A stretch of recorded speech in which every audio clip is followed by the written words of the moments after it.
भागवत के अधिकारी कौन है, भागवत से लाभ क्या है। धर्मः प्रोधित कैत्रवोत्र परमो निर्मत सराणां सतां वेद्यं वास्तवमत्र वस्तु शिवदम् तापत्रयोन्मूलनम् श्रीमद्भागवते महामुनिकृते किं वा परैरीश्वरः सद्यो हृद्यवरुद्धेऽत्र कृतिभिः शुश्रूषुभिस्तत्क्षणात्। इस श्लोक में 3 बार अत्र शब्द का प्रयोग किया गया है। व्यास जी कहते हैं अत्र श्रीमद् भागवते प्रोधित कैतवः परमो धर्मः निरूप्यते। श्रीमद् भागवत कथा को जो निष्कपट भाव से सुनता है, श्रवण करता है, सताम जो निर्मत्सर हो गया है वो भागवत सुनने का सच्चा अधिकारी है। एक होता है मत्सर और एक होता है मच्छर। मच्छर बाहर से काटता है और मत्सर अंदर से काटता है। मत्सर कहते हैं ईर्ष्या को कि भाई ये कम समय में इतना धनवान कैसे हो गया, कम समय में इसने इतनी संपत्ति कैसे बना ली, पहले साइकिल से चलता था अभी ये कार से चल रहा है। ये है ईर्ष्या। तो भागवत सुनने का पात्र वो है जिसके हृदय से ईर्ष्या निकल गई हो, मात्सर्य चला गया हो, किसी की मान बढ़ाई धन पद प्रतिष्ठा ऐश्वर्य वैभव को देखकर अगर हृदय में प्रसन्नता हो तो समझना आप भागवत के अधिकारी हो। और किसी के मान वैभव बढ़ाई को देखने के बाद अगर आपके अंदर हृदय धीरे धीरे कचोटने लगे तो समझना अभी आप भागवत के अधिकारी नहीं हो। इसलिए कंचन तजना सहज है, सहज क्रिया का नेह, और मान बढ़ाई ईर्षा दुर्लभ तजना एह। मान बढ़ाई और ईर्ष्या को त्यागना बहुत कठिन है। हल्का सा इसमें मिक्स करिए। ईर्ष्या नहीं है। जैसे गाय का दूध परम पवित्र होता है, गाय का दूध अमृत कहा गया है। बोले गाय का दूध दूध नहीं, वो तो अमृत है। तो गाय का दूध अमृत है, लेकिन उसको रखने का पात्र भी तो होना चाहिए। अब जिस बर्तन में मट्ठा आप रखे थे उसी में गाय का दूध रख देंगे तो दूध सही रहेगा? तो फट जाएगा। तो ऐसे ही भागवत कथा श्रवण करने के लिए पात्रता भी होनी चाहिए। इसलिए कहा भागवत सुनने का अधिकारी वही है। कौन सा? बोले निर्मत्सराणाम सताम, जो निर्मत्सर हो गया हो, अर्थात जो ईर्ष्या रहित है, वही भागवत कथा श्रवण करने का सच्चा अधिकारी है। तो कहा महाराज वेद्यम वास्तवमत्र वस्तु शिवदम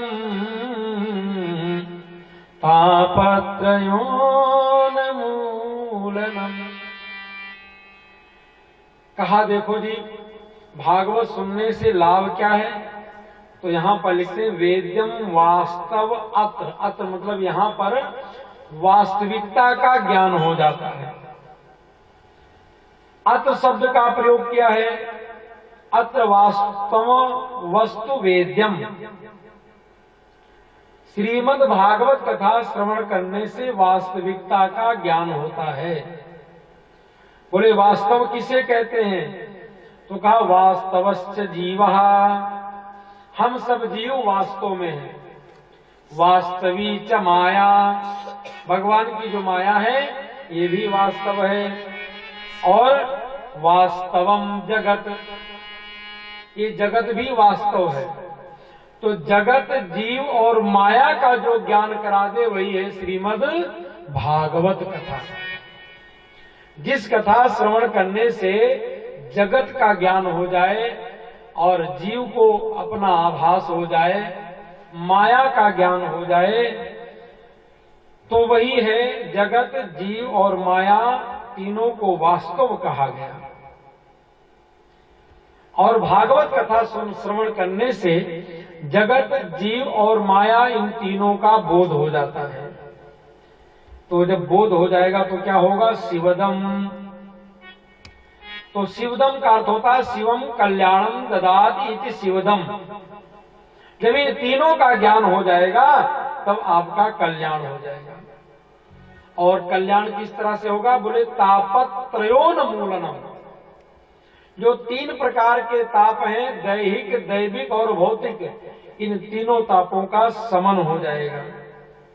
इन तीनों तापों से जीव मुक्त हो जाएगा। तो बोले महाराज, भागवत का मुख्य उद्देश्य क्या है?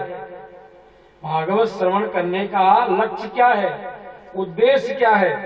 तो कहा जीव को अपने स्वरूप का बोध हो जाना। मैं कौन हूं, इस संसार में क्यों आया हूं, संसार में आने का कारण क्या है। अगर पिताजी हमारे हैं तो मरने के बाद एक भी चिट्ठी नहीं लिखी, न एक भी फोन किया, इसका मतलब पिताजी हमारे नहीं है, ये जगत का संबंध है। और इस तरह से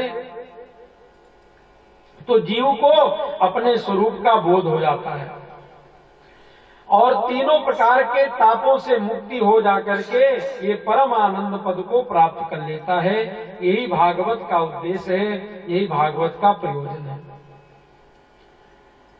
कहते हैं अन्य साधनों से भगवान आपको मिल सकते हैं। किम वा परैरीश्वरः, किम वा परैरीश्वरः, किसी अन्य साधन से भी भगवान की प्राप्ति आपको हो सकती है। लेकिन साधन करते करते कब भगवान मिले इसका कोई ठिकाना नहीं। भगवान के दिव्य आनंद की अनुभूति होगी, लेकिन कब होगी, कब भगवत सत्ता का ज्ञान होगा, इसका कोई ठिकाना नहीं है। लेकिन भागवत कथा श्रवण करने से भगवान की अनुभूति होगी, भगवत कृपा पात्र बनेंगे, इसकी गारंटी है। व्यास जी लिखते हैं श्रीमद् भागवत में, सद्यो हृदयवरुद्धे कृत भी शुश्रूष भी तत्क्षणात्। अभी आपने कथा सुनी नहीं, आपने केवल मन में संकल्प किया भैया कि मुझे जाकर कथा सुननी है। आपके मन में विचार बना कि हमें जाकर अमुक जगह भागवत कथा केवल सुननी है, श्रवण करनी है। तो विचार बनते ही भगवान आपके हृदय में उसी समय प्रकट हो जाते हैं। सद्यो हृदय वरुद्धेत कित भी, आपके हृदय में आकर के मेरे गोविंद अवरुद्ध हो जाते हैं। अवरुद्ध का मतलब, अब आप यहाँ बैठे हैं और बाहर गेट का ताला मार दिया जाए, वो कहा जाए जब तक आरती नहीं हो जाएगी आप जाने नहीं पाओगे। इसका मतलब अब आप बंदी बना लिए गए हो, आपको अवरुद्ध कर दिया गया है, आप जा नहीं सकते हो।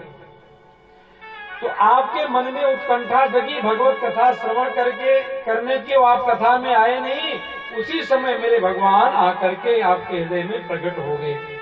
श्रोतुम इच्छत भी शुश्रु भी, श्रोतुम इच्छत भी, आपके मन में कथा श्रवण करने की इच्छा जगी तो क्या हुआ? तत्क्षणात् ईश्वरः हृदय अरुद्धते, उसी क्षण मेरे गोविंद आकर के आपके हृदय में विराजमान हो गए।